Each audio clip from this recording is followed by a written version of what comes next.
Di tahun 2025 ini, tanggal 26 bulan 8, ternyata ada bos pinjol yang mengalami kebangkrutan. Ya, bos pinjolnya ini dari Indonesia dan sedang diperkarakan oleh OJK-nya langsung. Gitu ya. Biasanya OJK ini diam aja gitu ya, tapi ini OJK langsung memperkarakan hal tersebut. Kita sadari bahwa banyak sekali orang yang menganggap pinjol-pinjol ini sangat kuat, besar, tidak bisa bangkrut. Tapi hari ini kita menyaksikan bahwa ada yang namanya bos pinjol itu sampai bangkrut dan diperkarakan oleh OJK. Oke. Nah, langsung saja kita lihat beritanya di sini ya. Nah, dari CNBC Indonesia gitu ya. Di sini judulnya Buron OJK dan Interpol ini profil bos pinjol bangkrut Adrian Gunadi. Ya, ini fotonya, jadi Anda kalau nemu orang ini, ya ini adalah bos pinjol yang mengalami kebangkrutan, galbai ke investor, ya kan, dan juga banyak merugikan orang lain, gitu ya.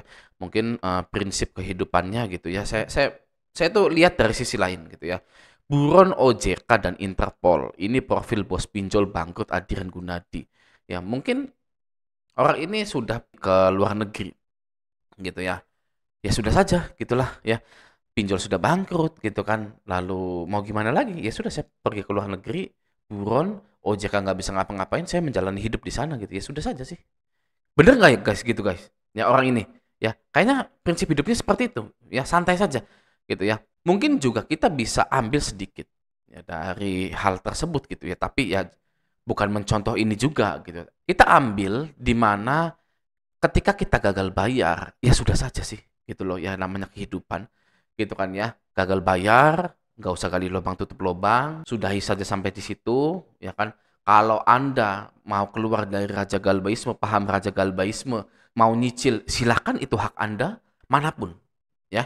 Kita bebas memilih hal tersebut. Jadi siapa nih yang masih menyangka bahwa pinjol-pinjol ini tidak bisa bangkrut? Pinjolnya adalah Investri, PT Investri Radika Jaya. Ini sudah nggak ada ini.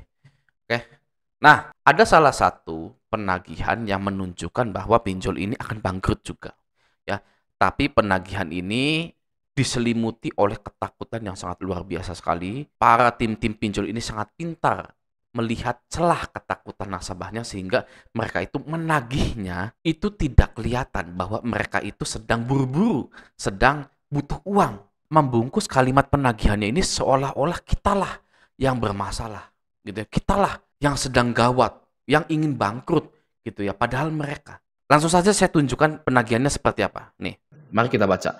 Jika Anda tidak bisa lakukan pembayaran malam ini, terpaksa kami akan gunakan data Anda untuk kami ajukan kembali di aplikasi pinjaman online ilegal, yang dimana dana pencairan tersebut akan kami gunakan untuk kami bayarkan tagihan Anda di aplikasi kami. Dan tentunya Anda akan dihubungi oleh pihak pinjaman ilegal tersebut. Jangan salahkan kami bersikap seperti ini, karena sikap Anda saja lebih buruk ditambah dengan perilaku dari tanggung jawab Anda. Bayangkan, galbay karena masalah rezeki disamakan dengan sabotase data-data Anda untuk pinjam ke pinjol yang ilegal. Nah, ini sudah bisa dipastikan bahwa pinjaman online ini pinjaman online yang legal. Ya, karena dia itu mengancam, saya akan nyabotase data Anda untuk pinjam ke pinjol yang ilegal. Nah, jadi buat Anda yang dapat penagihan seperti ini, jangan takut karena ini adalah penagihan template. Ya, ini hanya sekedar broadcast ke semua orang-orang yang sudah macet. Ya, untuk apa tujuannya? Untuk mengetahui siapa saja yang masih ketakutan. Orang yang takut akan balas. Nah, itu. Ya, siapa nih yang masih balas nih? Kalau ada yang masih balas, wah, langsung ya dipecutin Anda itu. Oh, yo, terus ditagih terus gitu ya. Makanya jangan pernah balas penagihan dari DC tersebut. Dan pinjaman online ilegal ini tidak akan mencairkan dana jika yang mengajukan itu bukan orang yang sesuai dengan KTP tersebut, bukan manusia yang sesuai di KTP tersebut. Ya, jangan salah, pinjaman online ilegal juga punya software, sebut saja software anti pemalsuan, anti ketidakotentikan. Ya, di mana Anda itu harus kedip-kedip, mangap-mangap gitu ya. Otentik tidak. Kalau tidak otentik, ya tidak bisa. Nah, jadi Anda harus siap.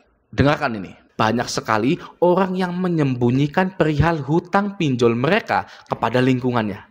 Ya, hampir 99,99% orang ya sudah seperti kuman yang dibasmi oleh hand sanitizer itu ya, hampir semua orang tidak mau ketahuan kalau mereka menggunakan pinjol walaupun mereka itu belum gagal bayar.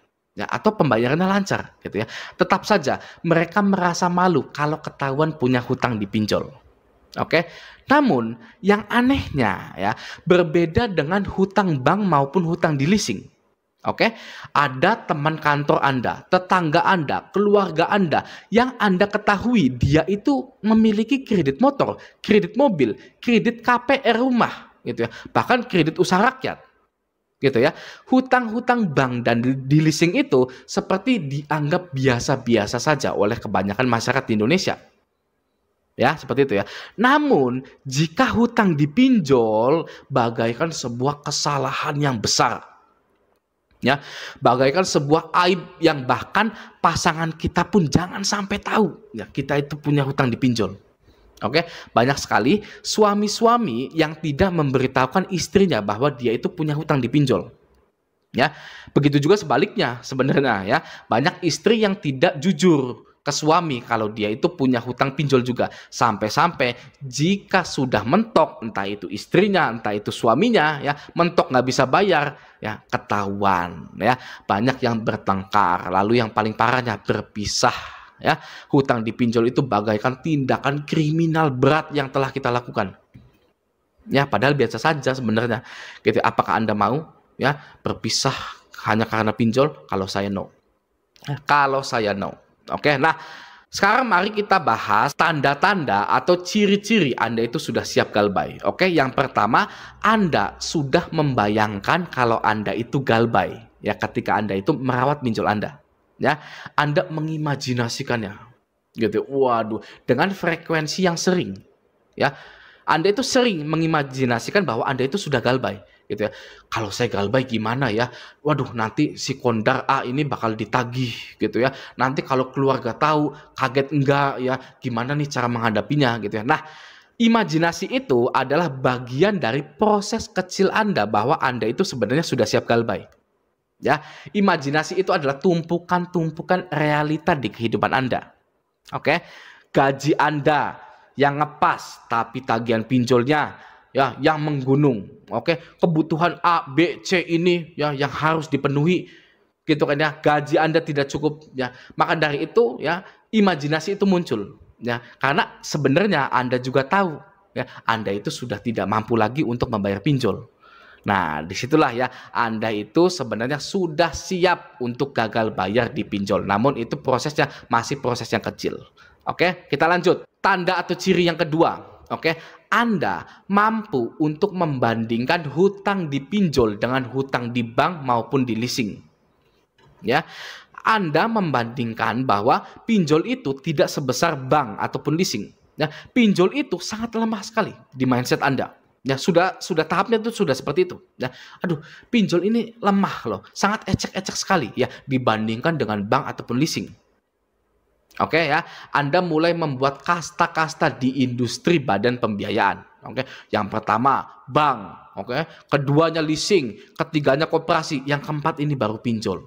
Gitu. Anda membuat kasta-kasta aja, gitu ya. Anda juga membandingkan orang yang galbay miliaran di bank dengan Anda yang galbay hanya jutaan, ya, belasan juta, puluhan juta. Ya, Anda membandingkan hal tersebut.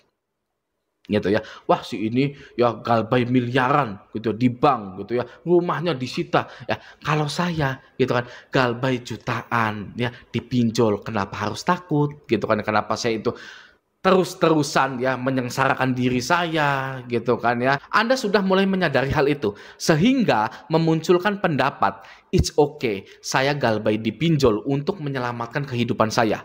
Ya, saya berjanji sehabis ini akan bekerja lebih giat lagi untuk membangun ekonomi di keluarga saya.